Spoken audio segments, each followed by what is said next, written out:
Lo que es lo más triste que tenemos que cambiar es lo que estamos viviendo ahora. Jugamos en Betis, os digo una cosa, entramos con la mentalidad de Man City, que no somos tan buenos, el Betis es mejor.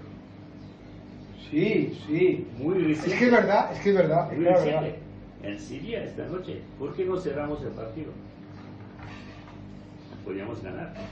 Lo más triste es entrar con Valencia, que tiene una mentalidad que no somos tan buenos.